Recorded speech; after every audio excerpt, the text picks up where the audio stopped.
আসসালামু আলাইকুম ওয়া রাহমাতুল্লাহি ওয়া বারাকাতুহু। প্রিয় বন্ধুরা, সকলকে মোবারকবাদ জানাচ্ছি আজকের গুরুত্বপূর্ণ এই ভিডিওতে।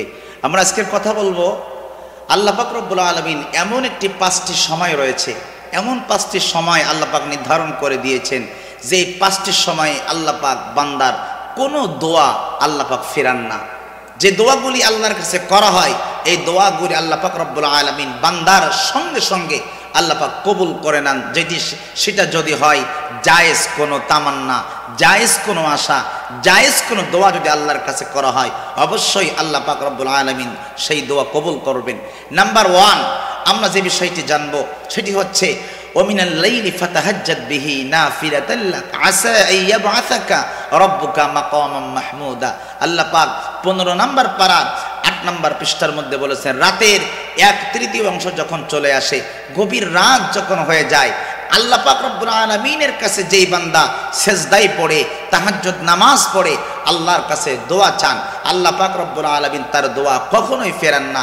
কারণ সহিহ মুসলিমের 1655 নম্বর হাদিসের মধ্যে আসছে যখন রাতের শেষ ভাগে বান্দা যখন আল্লাহর কাছে চায় আল্লাহ পাক প্রথম আসমানে চলে আসেন এবং বান্দার দোয়া আল্লাহ পাক কবুল করেন আর বলতে থাকেন কোন বান্দা আছো আমি আল্লাহর কাছে রিজিক চাইবে, হায়াত চাইবে, তুমি তোমার জীবনের কল্যাণ চাইবে, আমি আল্লাহ পাক তোমার দোয়া কবুল করব।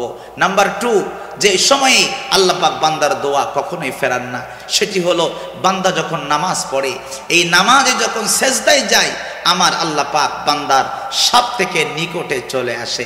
আর এই সময়ে যদি বান্দা সেজদায় যে আল্লাহ পাক রব্বুল আলামিনের কাছে যদি চান আল্লাহ পাক অবশ্যই তার দোয়া বিফলে দিবেন না, আল্লাহ পাক কবুল করবেন। আমরা নামাজের সেজদায় আমরা আল্লাহর কাছে চাইব। এরপরে নাম্বার 3 নম্বরে যে সময় আল্লাহ পাক রব্বুল আলামিন বান্দার দোয়া ফেরান না সে সময়টি হলো আপনি ফরজ রোজা রাখতে পারেন অথবা নফল রোজা রাখতে পারেন। ফরজ কিংবা নফল রোজা রাখার পরে ইফতারের সময় যখন হয় এই ইফতারের সময় যদি আপনি আল্লাহর কাছে দোয়া করেন, হযরত আব্দুল্লাহ ইবনে আমির রাদিয়াল্লাহু তাআলা আনহু থেকে হাদিসটি বর্ণিত 1753 নম্বর হাদিসের মধ্যে ইবনে মাজাহ শরীফের মধ্যে আসছে। এই হাদিসের ভিতরে আসছে যে কোনো ব্যক্তি যদি ইফতারিকে সামনে রেখে আল্লাহর কাছে যদি দোয়া চায় আল্লাহ পাক রব্বুল আলামিন ওই বান্দার দোয়াকে ফিরিয়ে দেন না, তার দোয়াকে আল্লাহ পাক রব্বুল আলামিন কবুল করেন। 4th নম্বরে আল্লাহ পাক রব্বুল আলামিন ওই বান্দার দোয়াকে ফেরান না যখন আজান হয় মসজিদে, আজানের পরে যখন নামাজ শুরু হয়, এই আজান এবং নামাজ, আজান এবং ইকামত এর মাঝখানে যে সময়টুকু রয়েছে এই সময়ে আল্লাহ পাক রব্বুল আলামিন বান্দার দোয়া কবুল করে থাকেন। আপনি এই সময় চাইবেন মসজিদে আপনি হাজিরা দিবেন, আল্লাহর কাছে দোয়া করবেন, আল্লাহ পাক আপনার দোয়াগুলি কবুল করবে। সুবহানাল্লাহি ওয়া বিহামদিহি সুবহানাল্লাহিল আযীম। 5 নম্বরে যে বিষয়টি আমরা জানবো, 5 নম্বরে কোন সময়ে আল্লাহ পাক রব্বুল আলামিন বান্দার দোয়া কবুল করেন সে সময়টি হচ্ছে জুমার দিন। জুমার দিন 2টা সময় রয়েছে। একটি সময় হচ্ছে ইমাম সাহেব যখন খুতবা দেয়, এই 2 খুতবার মাঝখানে ইমাম সাহেব যখন বসে এই সময় আল্লাহ পাক দোয়া কবুল করে। তাছাড়া আসরের নামাজের সময় থেকে মাগরিব পর্যন্ত যে গুরুত্বপূর্ণ সময়টি রয়েছে এই সময়ে আল্লাহ পাক রব্বুল আলামিন বান্দার দোয়া কবুল করে থাকেন।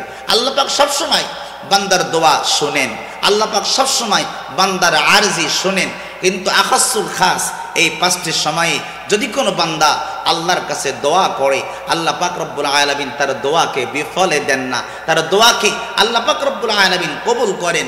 আর সবথেকে বেশি রাতের গভীরে আপনি যদি সেজদায় পড়ে আল্লাহর কাছে চান তাহলে আল্লাহ পাক মুসলিম শরীফের 482 নম্বর হাদিসের মধ্যে বলছেন যে আল্লাহ পাক তার দোয়াকে বিফলে দিবেন না, কবুল করবেন। তো প্রিয় বন্ধুরা, আসুন আমরা আজকে থেকে এই আমলটা শুরু করি, এই 5 সময়ে যেন আমরা আল্লাহর কাছে চাই, আল্লাহ পাক যেন আমাদের দোয়াগুলি কবুল করেন। ভালো থাকবেন, সুস্থ থাকবেন, আবারও দেখা হবে নতুন কোনো ভিডিও নিয়ে। আসসালামু আলাইকুম ওয়া রাহমাতুল্লাহি ওয়া বারাকাতুহু।